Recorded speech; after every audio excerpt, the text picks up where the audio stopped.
C'est bon? Ok. Donc, on commence la paracha de Lech Lecha et je voudrais, au bout du compte, essayer de comprendre une expression, une célèbre expression, Kivshana Esh. D'accord? On a tous entendu parler de cette fournaise dans laquelle va se trouver Avraham Avinu et je voudrais qu'on essaye d'en déceler des enseignements importants qui, encore une fois, sont fondamentaux pour comprendre comment est-ce que le père de la nation hébraïque, justement, dans quelle situation il s'est retrouvé pour, au fur et à mesure, retrouver cette terre ancestrale, mais on va essayer de le développer dans quelques minutes. Avant cela, je voudrais rappeler quelque chose qui est très important. De rappeler quelque chose qui est très important. On va commencer... Oui.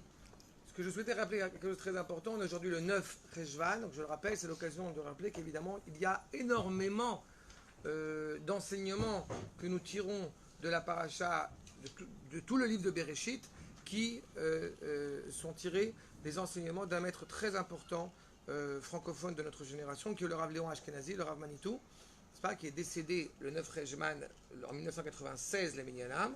Et donc c'est pour ça qu'il y a parfois des idées qui vont se recouper avec les idées du maître. Bref, dans notre première source que vous avez devant les yeux, Veletoldot Terach Olid.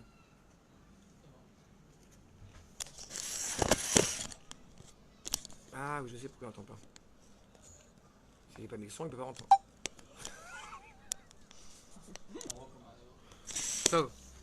Donc, dans la première source que vous avez devant les yeux, Makor numéro 1, Vele Toldot Terach. Terach olid et Avram, et Nachor, et Haran, et Haran olid et Lot. Vayamot Harat al Penei Terach, Aviv, Be'eret, Moladato, Be'ur Kasdim. Voilà sur quoi nous allons essayer de travailler. C'est uniquement sur ces versets-là. Avant cela, je voudrais rappeler une dimension qui est profondément importante. D'où vient Terach? Commencez par ça. C'est pas? Quelle est l'identité originelle de Terach? Mais son identité, d'où vient-il?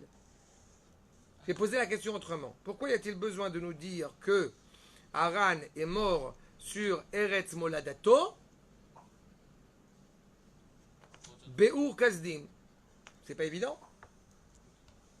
Pareil, ce sont des juifs, c'est une famille qui a vécu en Babylonie. On le sait puisque c'est inscrit dans les versets, a priori. Donc pourquoi tu as besoin de le préciser de nouveau? Réponse, parce que c'est la première génération qui va naître en exil. Je vous le dis de prime abord. C'est-à-dire quoi en exil?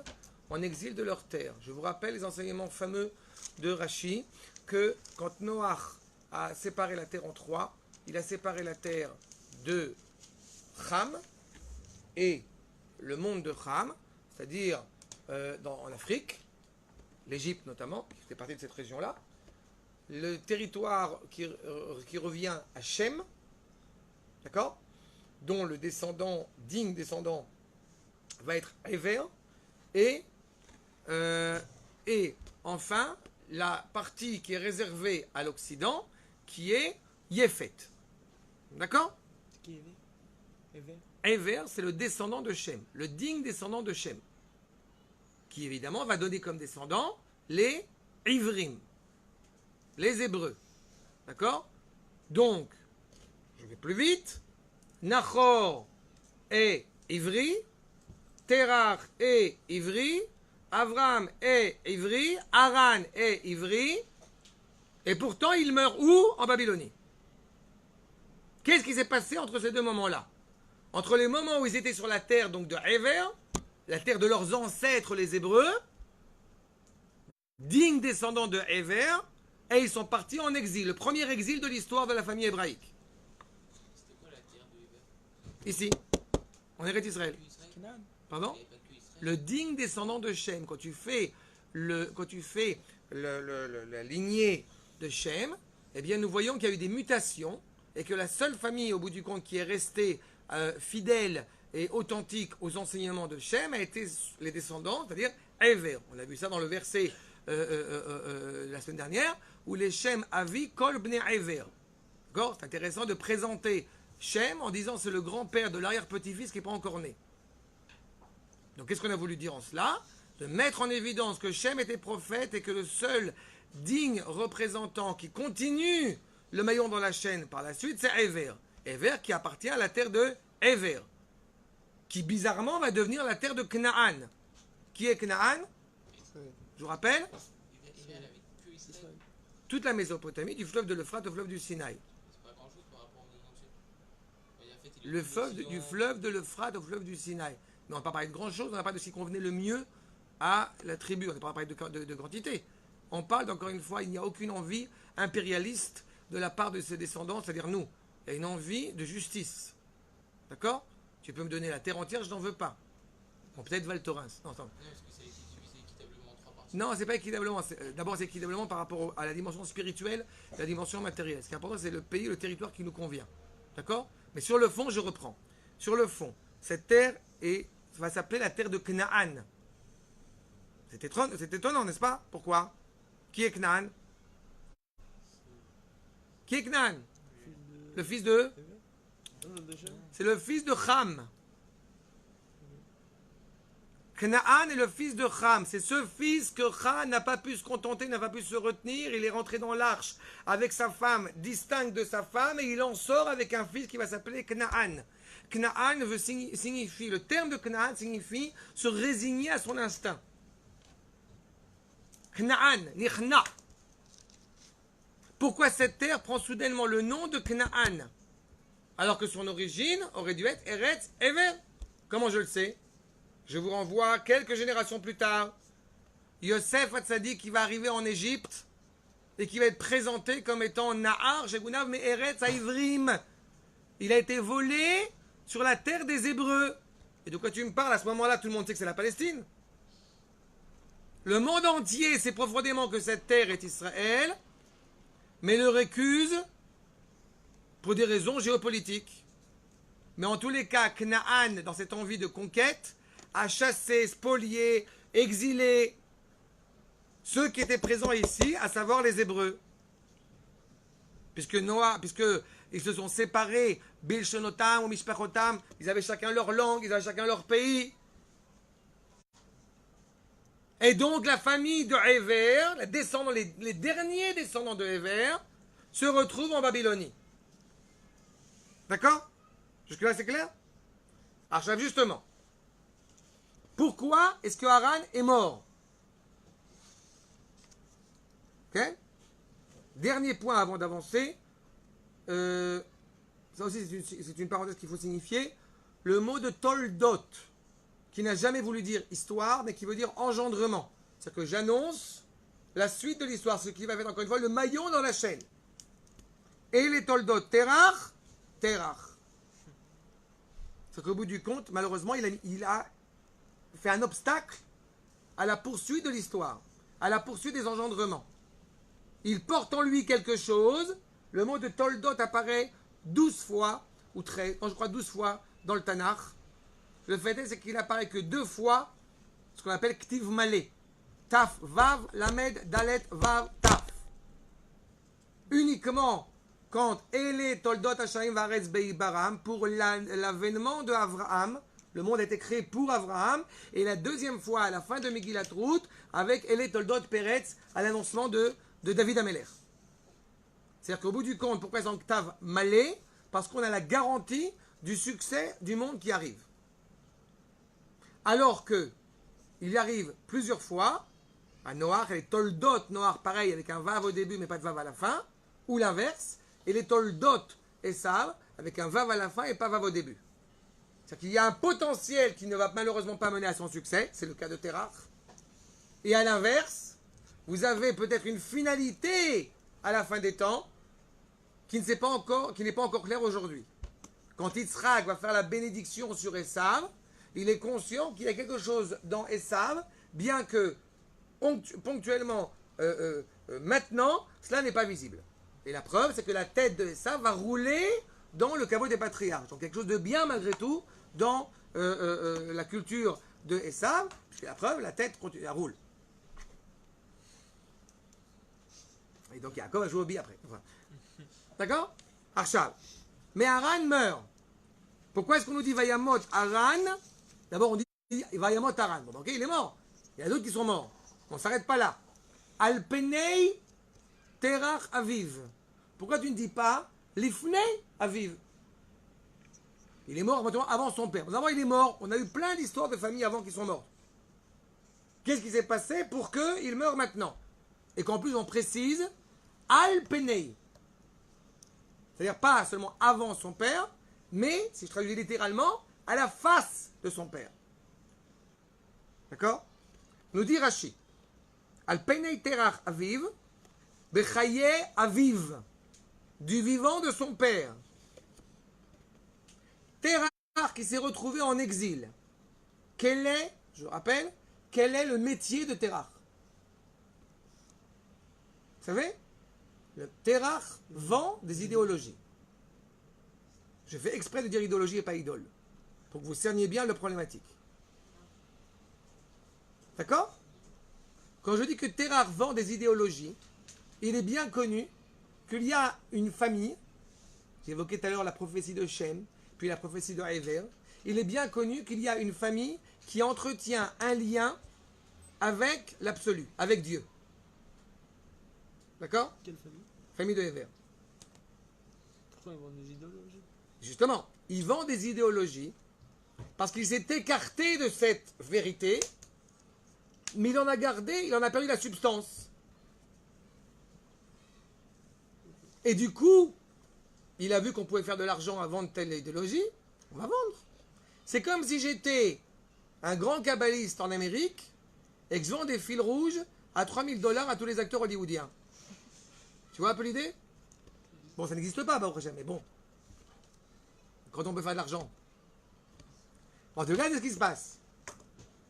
Et justement, Abraham va être exactement l'inverse de cela. Il va vouloir poursuivre cet idéal évoqué par son aïeul Héver. Jusque-là, c'est clair? Vous suivez ou... Oui. Poursuit Rashi. Yesh omrim, she'al yedei aviv met. Certains vont dire que c'est par le biais de son père qu'il est mort. Abraham, il a fait un peu comme son père, mais avec une autre idéologie. Il a suivi un peu le chemin de son Bah, il a père, suivi Dieu, alors tu penses une idéologie... Non, ouais, il a aussi cherché à vendre son idéologie. Abraham. Vendre? Il a partagé. Non, d'abord, il ne vend pas. Il diffuse l'idée que le monde est généré par un créateur. Ça n'a rien à voir. Ce n'est pas une idéologie. Idéologie, quand même. Non. Si on parle de la vérité, ce n'est plus une idéologie. Oui, ok, mais... Non, il n'y a pas de mais. L'idéologie, ça veut dire vendre une idée qui est fondée sur une réalité subjective, relative. Abraham Avinu, d'abord, ne vend rien. Ensuite, il a compris que le monde, la création avait un sens. La création a été créée par un créateur. N'est-ce pas? Que ce que pense David Benita, encore une fois, sur ce genre de propos, on s'en fiche. Abraham Avinu n'est pas arrivé à la conclusion par une introspection philosophique bouddhiste orientale que, éventuellement, ou des incantations quelconques, que, eh bien, il y a une idéologie que je vais défendre. Non. Abraham Avinu a saisi l'idée que ce monde est dirigé par un maître. Il a réfléchi pour le faire. C'est ça qui est très intéressant. C'est que cette introspection, eh bien, il a réfléchi puisque jusqu'à l'âge de 3 ans. Donc ça va à 3 ans.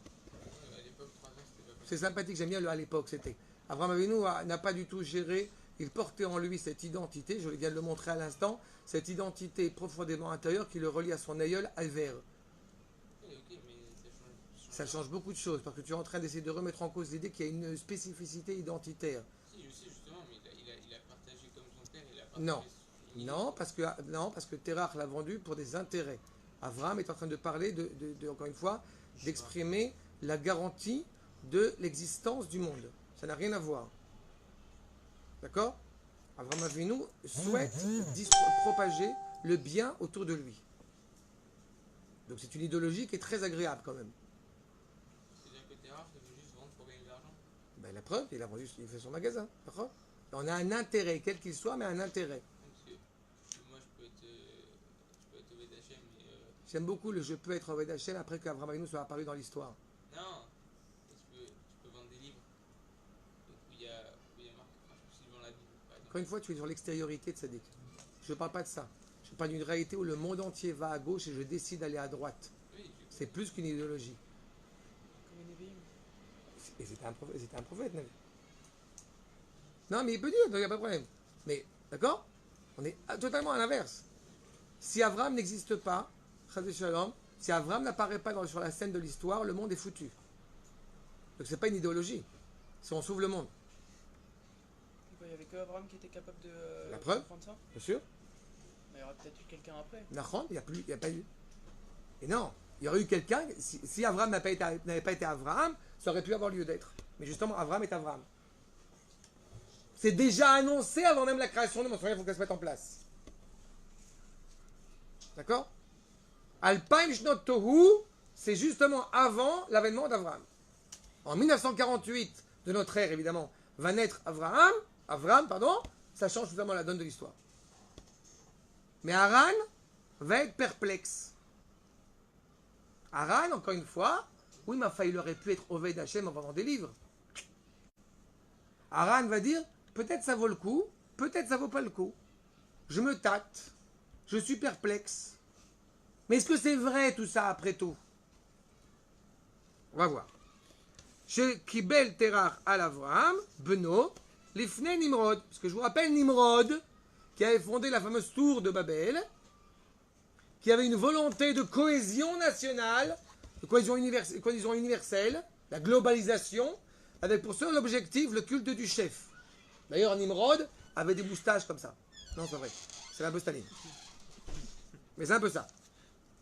En tous les cas, Al Shechechat et Salamav ve Ishlicham le Kivshan Haesh.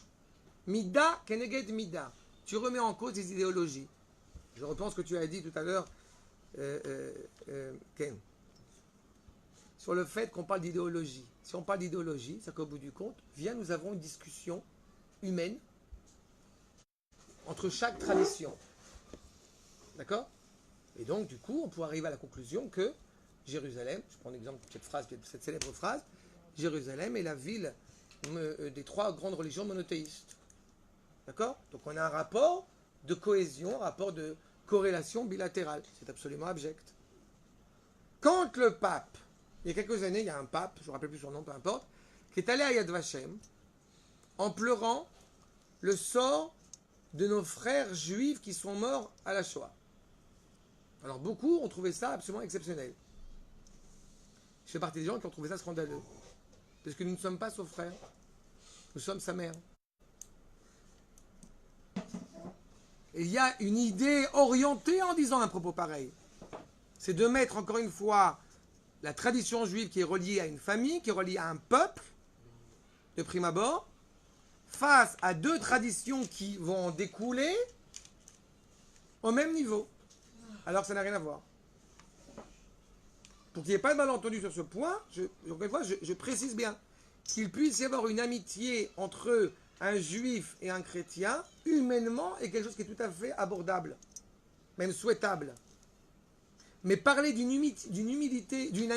amitié judéo-chrétienne ou d'une amitié judéo quelque chose est très problématique. Puisqu'il n'y a pas de fidélité à cet enseignement qu'on retire de notre père Abraham, Yitzhak et Yaakov. D'accord? J'avance un petit peu. En tous les cas, Terach est passé dans le feu. Le drame que Haran soit justement brûlé, c'est qu'il y a un moment donné où le doute n'a plus lieu d'être. On peut être perplexe. Non, Haran est passé dans le feu. Quand on dit que justement Alpenei Terach, au bout du compte, à cause des écueils de son père, à cause du doute qui était le sien, eh bien, il n'a pas eu d'autre possibilité que, comme Abraham, de passer dans le feu, sauf que Abraham va en sortir et que Haran ne va pas en sortir. Est-ce que Abraham, en rentrant dans le feu, il a dit de toute façon je vais m'en sortir? Il ne s'est pas posé cette question. Et ça répond à ce que tu as demandé tout à l'heure sur l'idéologie. On parle de la vérité. Abraham dit, comme c'est la vérité, je suis prêt à mourir.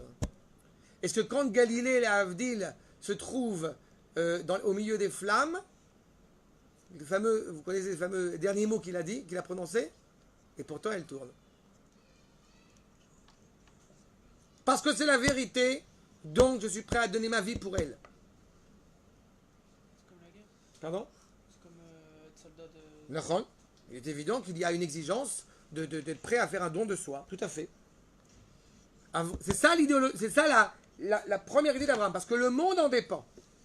Regardez ce que nous dit celui qui a fait une encyclopédie sur Rashi, le Maharal de Prague, dans Bourarié, au Midrash Agada, Kelomar, chez Darshu Rabotenu Zal.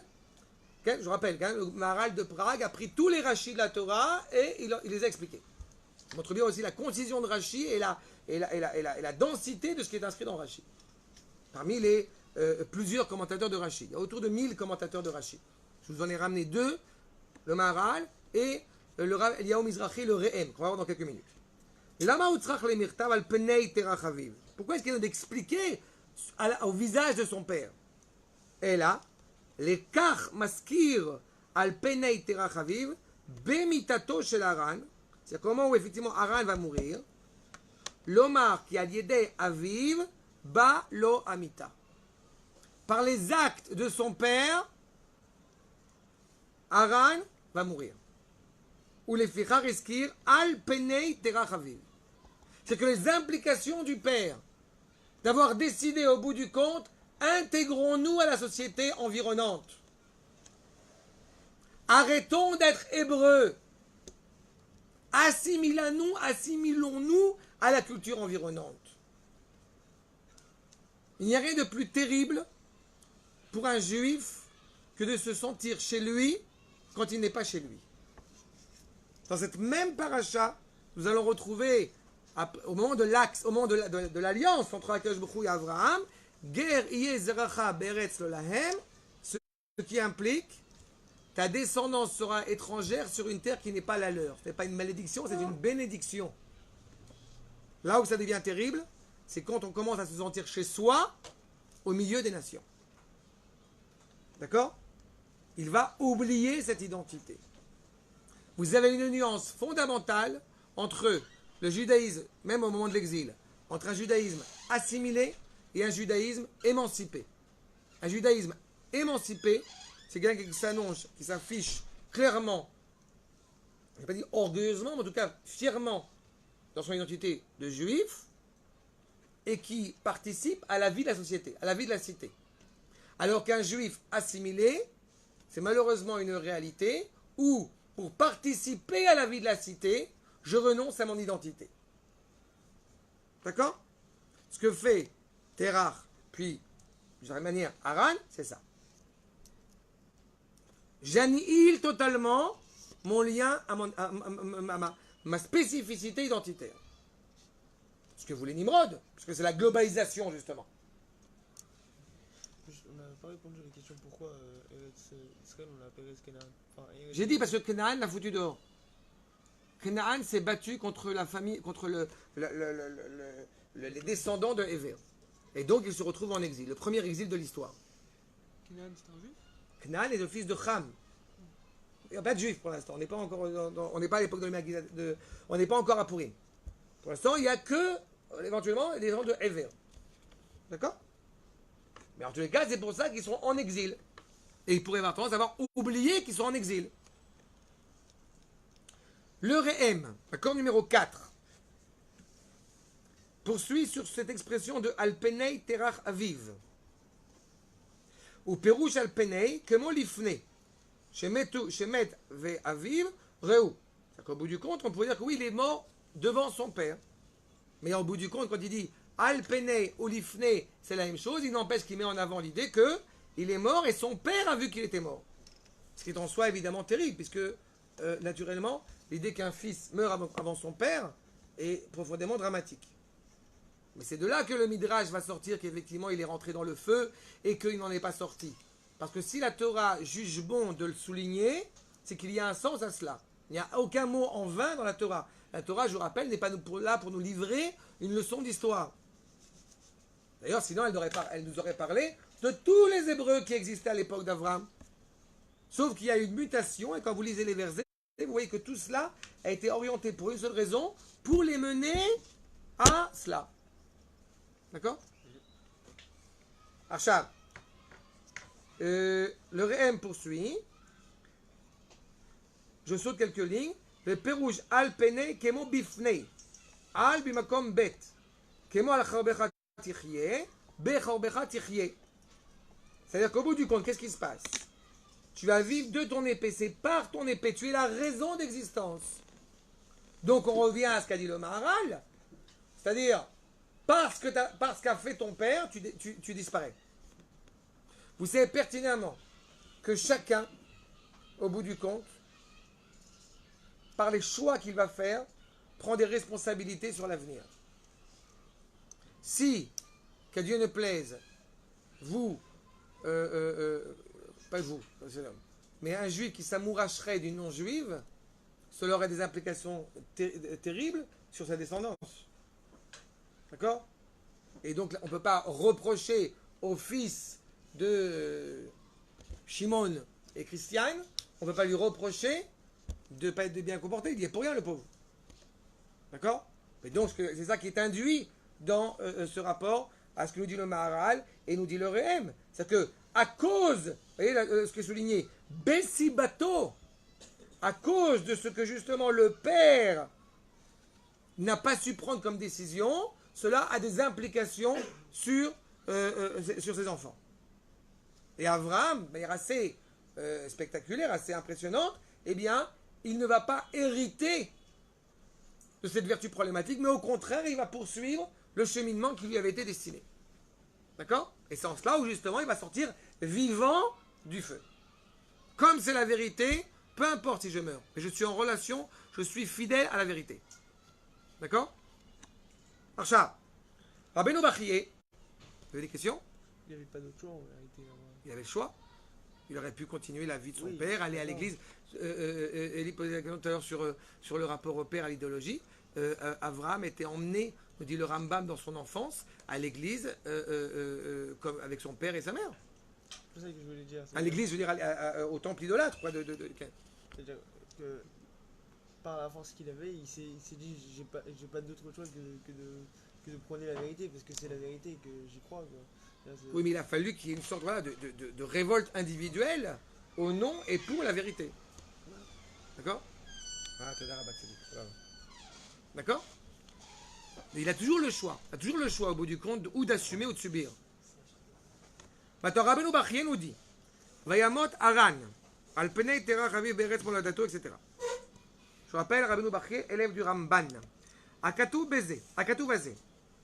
Yodia otanu, ma'alato shel Avraham. Voilà, on voit ici la grandeur. Tu as cité, sans le faire exprès de Rabbeinu Bachye, la grandeur de Avraham Avinu. Pourquoi? Shemassar atzmo lamita. Aran, à la différence de Avraham, si ça vaut le coup, je suis Avraham. Si ça ne vaut pas le coup, je ne suis pas Avraham. Tu m'as convaincu, je te suis. Tu m'as pas convaincu, je te suis pas. C'est quoi, c'est du business? Et donc il meurt. Il y a un moment donné où seule la vérité compte. Avraham ne porte pas comme présupposé, je vais m'en sortir, Dieu est avec moi. Non, je suis prêt à mourir. Je donne ma vie pour cette vérité. Je m'engage. Il y a une parole que j'aime souvent citer, justement, c'est dans le discours de Albert Camus. Quand il reçoit le prix Nobel de littérature à Stockholm, il dit « Nous ne sommes pas engagés, nous sommes embarqués ». J'adore cette expression. Avraham se sent embarqué.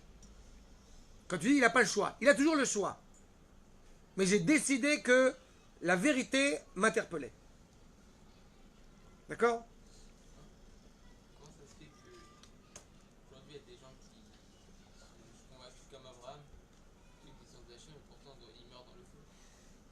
On peut pas dire Je n'ai pas compris la question. Excusez-moi. qu'aujourd'hui il y a des gens qui meurent dans le feu, Abraham et Akiva par exemple, il est mort dans le feu, et pourtant il croyait aussi bien en Hachem qu'Abraham, et il a donné sa vie pour ça.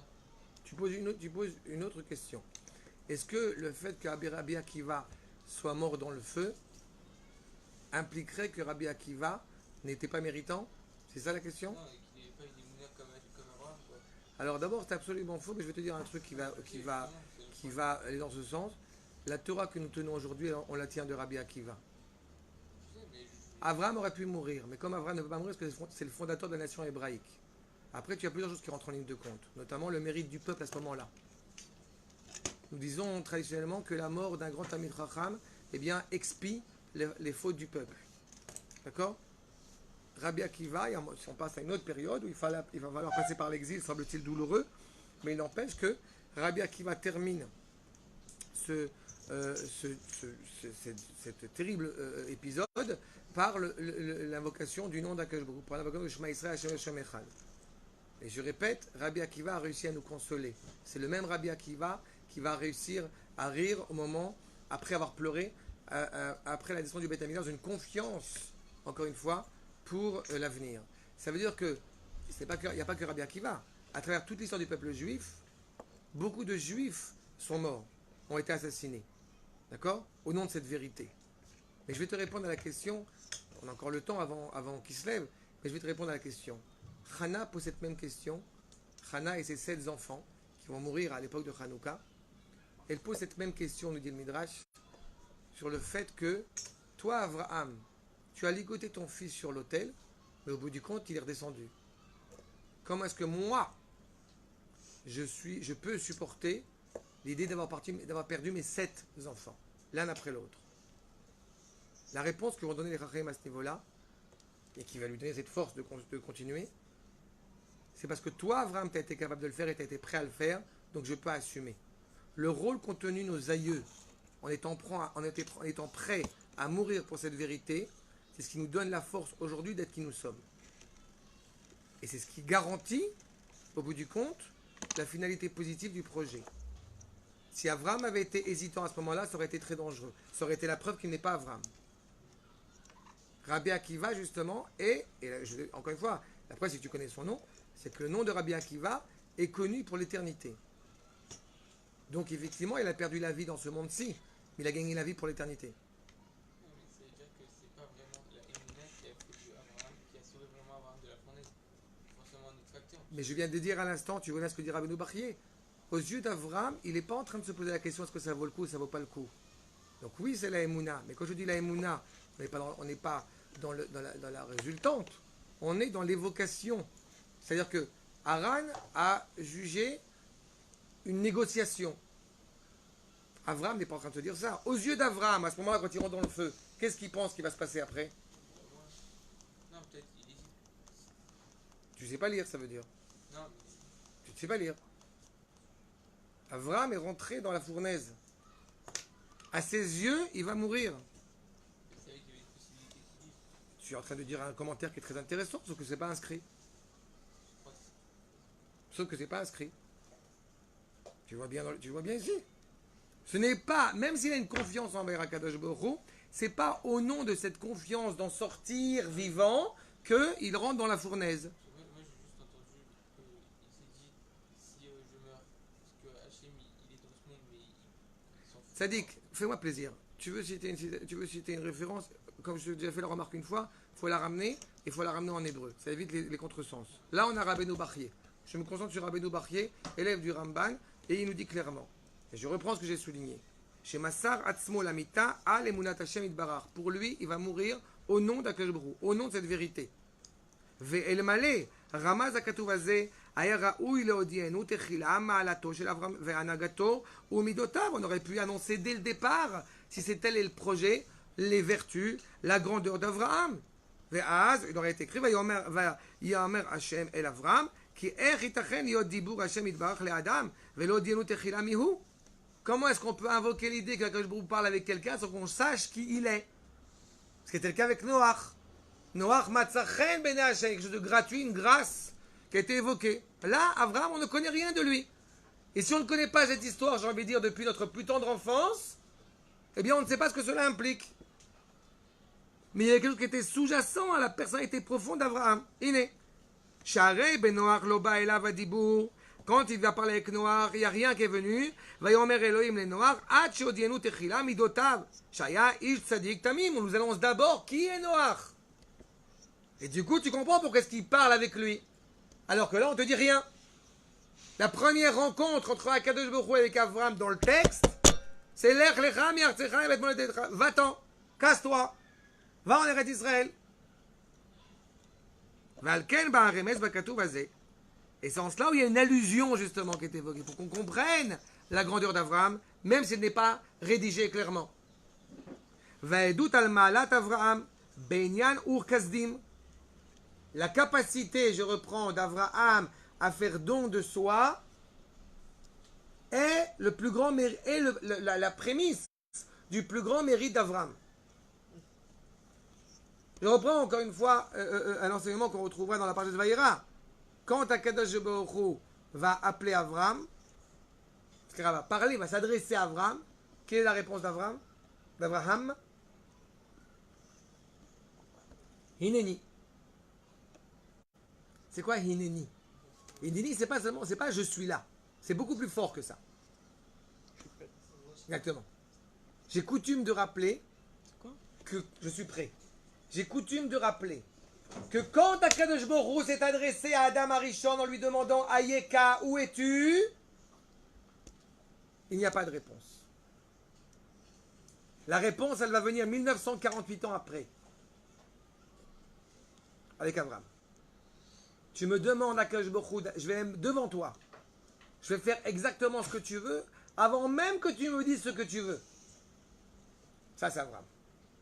Je suis prêt, il n'y a pas un seul instant où je ne pense pas comment sanctifier, évoquer, montrer cette sainteté, la grandeur d'Akadosh Baruch Hu sur terre. Et je suis prêt à tout donner pour ça. C'est la base de notre foyer. C'est la base, le foyer ancestral, c'est la base d'Abraham.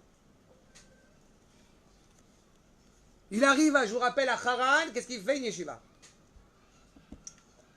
Et comme on dit, Ishto Kekufo, qu'est-ce que fait Sarah? Une midrasha. Quand ils vont se disputer, ça va être pourquoi? Faut-il ou non renvoyer l'autre? Shmuel, hein? Dit Shmuel pour faire...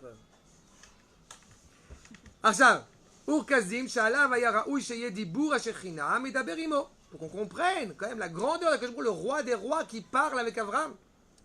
Ce qui n'était pas le cas pour Terach. C'est pour ça que j'ai insisté là-dessus. Ce n'est pas une idéologie, c'est Akadosh Baruch Hu.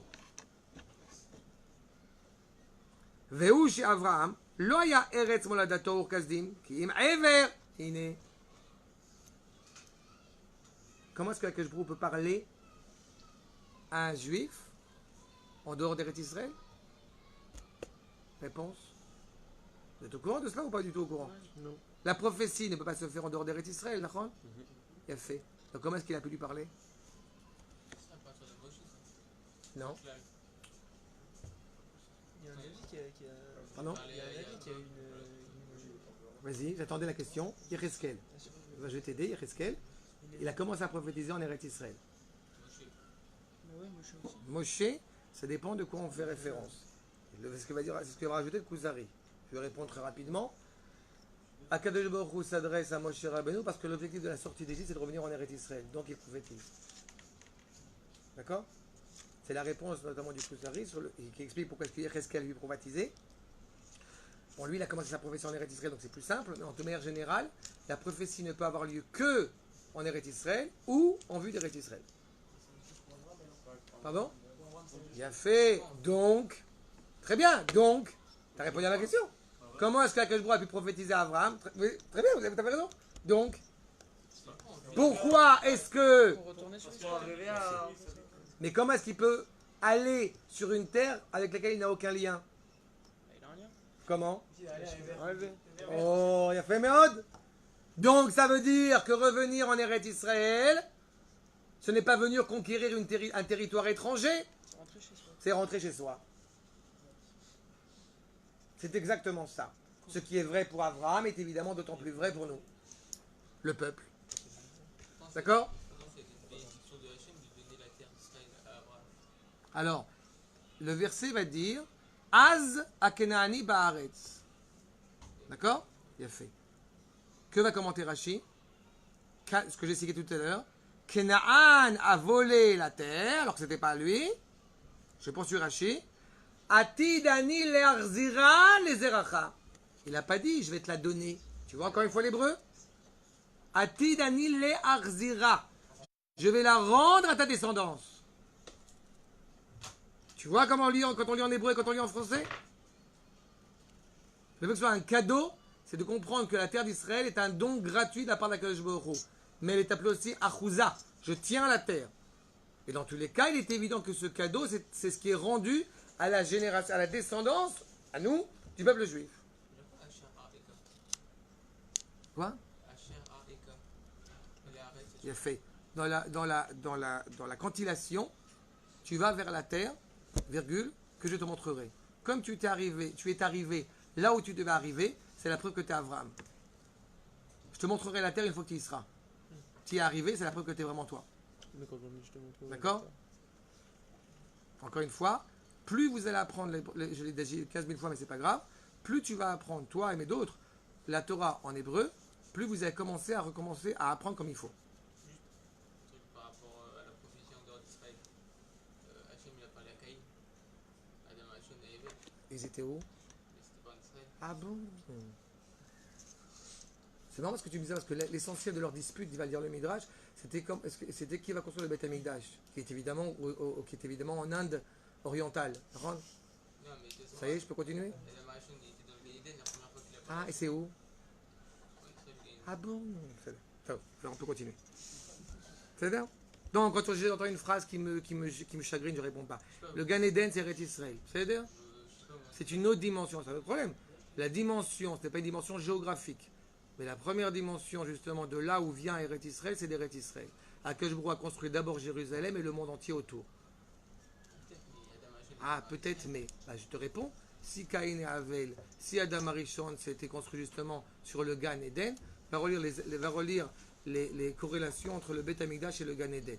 Si tu veux que le Gan Eden soit un endroit paradisiaque ailleurs, alors c'est vrai, dans le Nouveau Testament, c'est comme ça qu'il est décrit, mais pas chez nous, monsieur le commissaire. C'est ça? Voilà. Tov, je poursuis. Bon, alors je termine.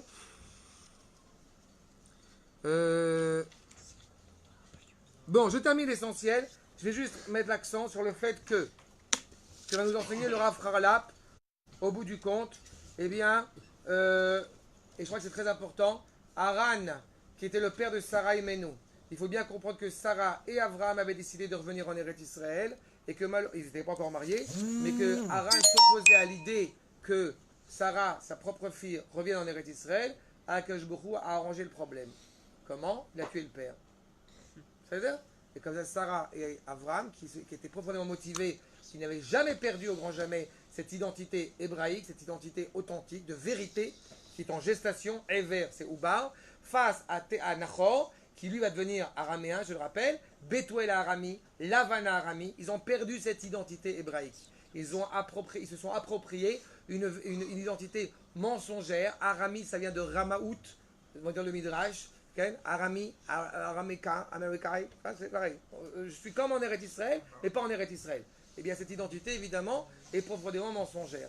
Alors qu'Abraham et Sarah, eux, ont pris sur eux de se battre au nom de cette vérité pour l'amener à sa juste place, c'est-à-dire Am Israël, Kegoy Echad Baaretz, Am Israël, Torah Israël, Ve Eretz Israël. Shabbat Shalom.